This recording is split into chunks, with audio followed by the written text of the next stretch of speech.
కేటుగాళ్లు నయా మోసాలకు తెరతీస్తున్నారు. చిట్టీల పేరుతో జనం డబ్బును దోచేస్తున్నారు. తిరుపతిలో ఓ చిట్టీల వ్యాపారి 50 కోట్ల రూపాయలకు కుచ్చుటోపీ పెట్టిన ఘటన వెలుగు చూసింది.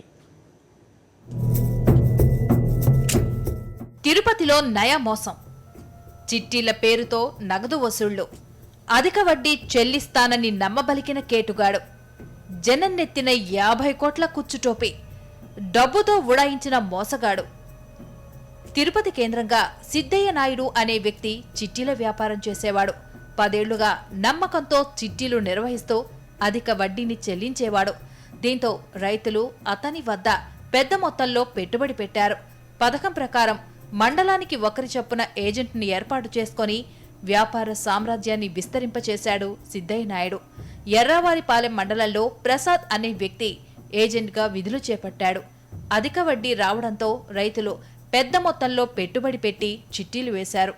ఈ విధంగా 10 సంవత్సరాలు మాకు వడ్డీలు కరెక్ట్గా ₹2 వడ్డీ లెక్కన తీసుకొచ్చి ఇస్తా ఉన్నాడు సార్. మేము ఆ నమ్మకంతో లక్షలు, ఇంకా నాలాంటి వాళ్ళు చాలామంది అతని దగ్గర డబ్బులు ఇచ్చినాం సార్. లాస్ట్ మూమెంట్కి వచ్చేటప్పటికి ఆ సిద్ధయ్య నాయుడు అని అతను ఆ డబ్బులు అందరినీ తీసుకుని ఫైనాన్స్ భూముల మీద పెట్టుకునేసినాడు. చివరి దశలో ఇతను డబ్బులు ఇవ్వలేదు సార్ మాకు ఇమ్మంటే. నేను 4 లక్షలు మోసపోయినాను సార్. నాలాంటి వాళ్ళు మా ఊర్లో ఒక 10 మంది ఉంటారు సార్. 4-5 కోట్లు ఉంటుంది సార్ మా మండలంలో. వడ్డీ చెల్లింపులు ఆలస్యం కావడంతో అనుమానం వచ్చిన పెట్టుబడిదారులు ఎర్రవారిపాలెం మండలానికి ఏజెంట్గా వ్యవహరిస్తున్న ప్రసాద్ను బాధితులు నిలదీశారు. దీంతో సిద్ధయ్య నాయుడు చేసిన మోసం వెలుగు చూసింది.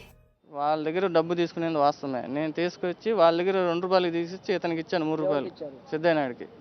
అతను ఏం చేశాడంటే బాగా 8 సంవత్సరాలు బాగా ఇచ్చాడు.